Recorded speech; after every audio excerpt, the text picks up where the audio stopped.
नमस्कार। अक्सर एक सवाल कई लोगों को रनिंग शूज पहनने से रोक देता है कि क्या दौड़ने से घुटने खराब हो जाते हैं। तो आज हम इसी सवाल का जवाब ढूंढेंगे। क्या दौड़ना हमारे घुटनों का दोस्त है या फिर दुश्मन? चलिए इस बड़ी सी धारणा के पीछे का सच जानते हैं। यही वो डर है ना, जो कई लोगों को दौड़ने जैसी एक बेहतरीन एक्सरसाइज से दूर रखता है। पर सवाल ये है कि क्या ये डर सच में सही है? तो चलिए सीधे मुद्दे पर आते हैं। क्या सच में दौड़ने से हमारे घुटने घिस जाते हैं? ये चिंता बहुत से लोगों के मन में होती है और आज हम इसी की तह तक जाएंगे। तो अब वक्त आ गया है दौड़ने से जुड़े सबसे बड़े मिथक का पर्दाफाश करने का। देखते हैं कि ये जो धारणा है ये साइंस के सामने कितनी टिक पाती है। ओके, तो यहाँ दो तस्वीरें हैं। एक तरफ है वो मिथ, वो पुरानी धारणा जो कहती है कि दौड़ना मतलब घुटनों का खराब होना, और दूसरी तरफ है हकीकत। और हकीकत ये है कि अगर सही तरीके से दौड़ा जाए तो घुटने खराब नहीं बल्कि और भी मजबूत होते हैं। तो सुनी सुनाई बातों को एक तरफ रखते हैं और सीधे चलते हैं साइंस की दुनिया में। देखते हैं कि आखिर एक्सपर्ट्स और रिसर्च इस बारे में क्या कहते हैं। और पता है क्या, जो सच्चाई सामने आती है वो शायद थोड़ी हैरान कर दे, क्योंकि दुनिया भर की जो बड़ी बड़ी संस्थाएं हैं उनके अध्ययन कुछ और ही कहानी बताते हैं। जैसे कि क्लीवलैंड क्लिनिक को ही ले लीजिए। ये एक बहुत बड़ा नाम है मेडिकल फील्ड में, और वो साफ साफ कहते हैं कि दौड़ने से घुटनों में आर्थराइटिस नहीं होता, बल्कि मजे की बात तो ये है कि ये आर्थराइटिस के खतरे को कम कर सकता है। ये तो और भी दिलचस्प है। हमारा शरीर देखिए कितना स्मार्ट है। साइंस अलर्ट बताता है कि जब हम दौड़ते हैं तो हमारे घुटनों का कार्टिलेज, मतलब वो जो हड्डियों के बीच का कुशन होता है, वो थोड़ी देर के लिए दबता है।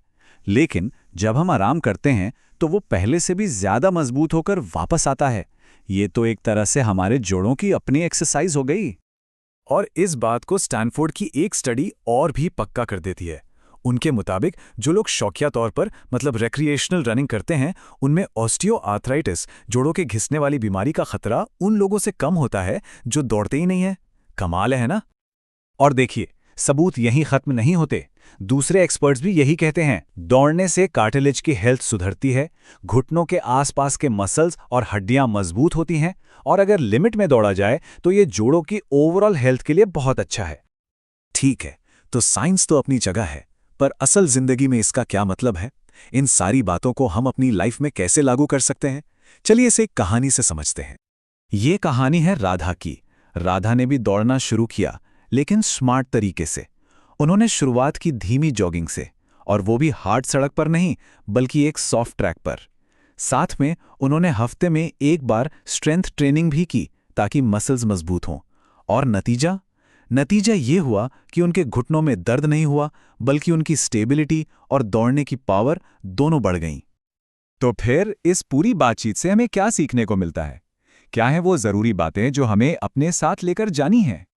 तो देखिए, सबसे जरूरी बात यह है कि असली मिथ दौड़ना नहीं बल्कि दौड़ने से बचना है। अगर इसे सही तरीके से, सही तैयारी के साथ किया जाए तो ये हमारे घुटनों के लिए खतरा नहीं बल्कि एक तरह का सुरक्षा कवच बन जाता है। और अगर दौड़ने का मन बना रहे हैं तो बस कुछ आसान सी बातों का ध्यान रखना है।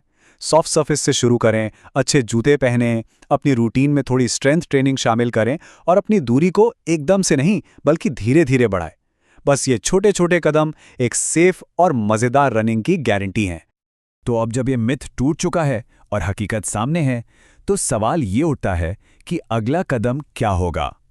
ये नई जानकारी फिटनेस को लेकर हमारे फैसलों को आगे कैसे बदलेगी? सोचने वाली बात है।